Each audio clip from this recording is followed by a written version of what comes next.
안녕하십니까. 오늘은 법은 정치에 종속되면 안 된다. 법은 잘못 분출되는 정치 에너지를 통제해야 한다는 제목으로 말씀드리겠습니다. 사법부의 좌경화를 비판해온 현직 부장판사가 법은 정치에 종속돼서는 안 되고 오히려 정치에 잘못 분출되는 에너지를 통제하는 기능을 수행해야 한다. 인민재판을 경계해야 한다고 강조했습니다. 김태규 부산지법 부장판사는 22일 자신의 페이스북에 인민재판에 관하여라는 제목으로 올린 글에서 문명국가의 형사법에서는 증거라고 하더라도 증거 능력이 인정되지 않는다면 증거로 채택할 수 없다. 이미 수사로 이루어진 것도 정해진 증거법칙에 맞지 않는다면 증거가 되지 못한다는 점을 지적했습니다. 그는 북한에서는 형사재판이 인민들을 교육한다는 목적이 있다. 피의자의 방어권이나 증거능력 제한 등 공정한 법적 절차는 중요하지 않고 인권도 고려의 대상이 아니다. 범죄자에 대한 징벌을 보고 두려움을 갖게 되는 대중이 중요하고 대중들의 체제에 대한 굴복과 복종이 중요한 것이라고 주장했습니다. 그가 쓴 글의 주요 내용을 살펴보면 다음과 같습니다. 사회주의에서 법이라고 하는 것은 정치 이데올로기를 실현시키기 위한 수단으로 이해된다. 스탈린 당시 사회주의 국가에서 이 법은 노동자들의 편익을 위해 시행되고 자본주의 잔재를 소탕하며 사회주의를 건설하도록 하는 등 하부 구조를 개조 발전시킬 수 있는 창조적 기능을 가지는 것으로 되어 있습니다. 이러한 인식하에 사회주의자들은 법은 사회주의 체제를 국내외의 반혁명 세력으로부터 보호하기 위한 억압의 도구로서 보호적 상부 구조로서의 기능이라고 믿고 있습니다. 또 사회주의 경제 질서 확립을 위한 경제 조직자로서의 기능과 장래 실현될 공산주의 사회에서 생활할 수 있는 새로운 인간을 만들어내는 기능을 갖는다고 했습니다. 그런 취지에서 북한에서는 재판의 독립, 법의 자율성, 법의 지배를 주장한다면 이른바 반당 종파주의자로 몰아서 그들을 재판 사업의 신비화를 도모한다고 평가하고 당으로부터의 일정한 지도와 통제가 필요하다고 했습니다. 북한에서의 최고 규범은 김일성, 김정일, 김정은의 교시와 말씀, 그리고 그것들을 구체화한 노동의 사법정책입니다. 헌법을 포함한 실정법은 그 다음입니다. 특히 노동당 사법정책 위에 김씨 일가의 교시가 있는 행태는 다른 사회주의 국가에서는 그 유래를 찾아볼 수 없습니다. 북한에서의 형사재판은 교육적 역할이 중요합니다. 인민을 재판적 통제와 제재를 통해서 사회주의적 가치와 질서를 존중하도록 교양, 개조시키는 겁니다. 인민들에게 사회주의 체제에 반대하는 행위에 대해 극도의 증오심을 심어주고 사법정책에 대한 확고한 지지를 확보하는 수단으로 형사재판을 이용합니다. 재판을 통해서 인민들에게 교훈을 주기 위해 재판정의 방청인들을 강제로 동원합니다.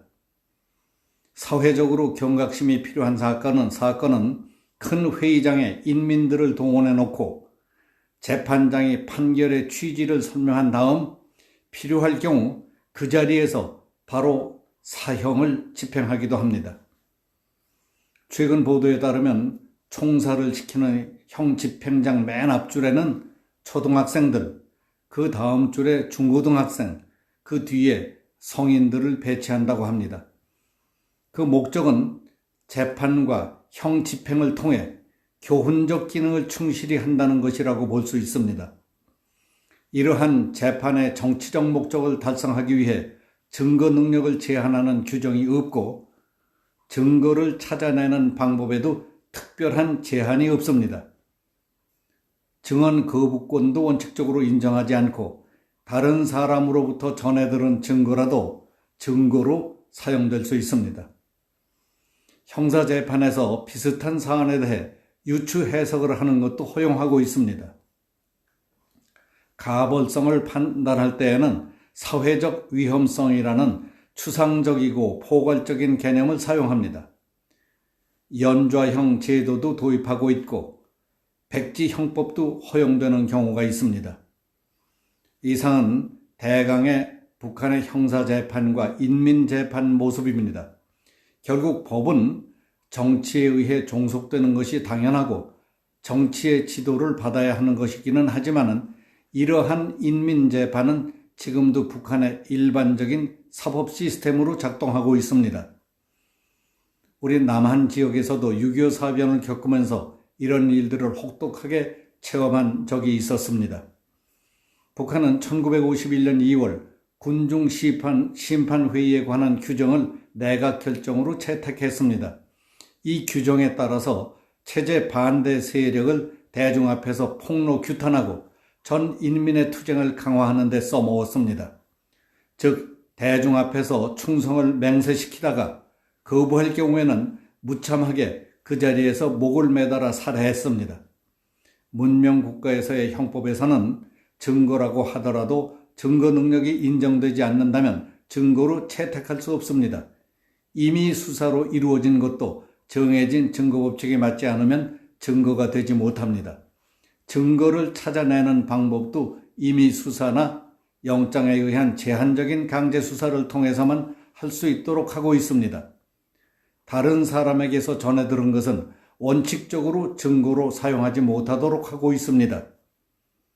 그러나 정치형법이 되면은 그러한 법 원칙들이 번거로운 장애물을 지나지 않습니다. 그래서 북한형법은 그 모든 증거 법칙들을 포기하는 것입니다. 저들에게는 죄인의 인권은 고려의 대상이 되지 않습니다. 범죄가 가지는 정치적 의미가 중요합니다. 범죄자를 징벌함으로써 두려움을 갖게 되는 대중들의 체제에 대한 굴복과 복종만이 중요한 것입니다. 판사가 법을 통해서 적극적으로 어떠한 가치를 실현시키겠다고 결의에 차 있는 것을 경계하는 이유가 여기에 있습니다. 판사가 법을 적극적으로 활용해서 정의를 실현시키겠다고 하지만은 그 정의가 자신의 잘못된 가치관에 기초한 왜곡된 정의일 가능성을 완전히 제거할 수 없습니다. 판사가 법으로 민주주의를 실천하겠다고 하지만 그것이 다수의 폭고일 수도 있습니다. 판사가 법으로 약자를 보호하겠다고 하지만 정작 그 약자는 기망에 능란한 사기꾼일 수도 있습니다. 판사가 정치적으로 발전된 사회를 만들겠다고 나서지만은 그것이 특정 정파의 이익을 대변하는 것일 수도 있습니다. 그래서 법은 그 어떤 것을 실현하기 위한 수단이 되어서는 안 됩니다. 특히 정치에 종속되어서는 안 되고 오히려 정치에 잘못 분출되는 에너지를 통제하는 기능을 수행해야 하는 것입니다. 이러한 인민재판의 충동은 21세기 대한민국을 살아가는 판사들에게도 여전히 있을 수 있습니다. 그것을 요구하고 부추기고 응원하는 자들도 여전히 있습니다. 그것은 야만으로 복귀하지 않으려면 경계해야 할 일들이라고 봅니다. 오늘 여기서 마치겠습니다. 감사합니다.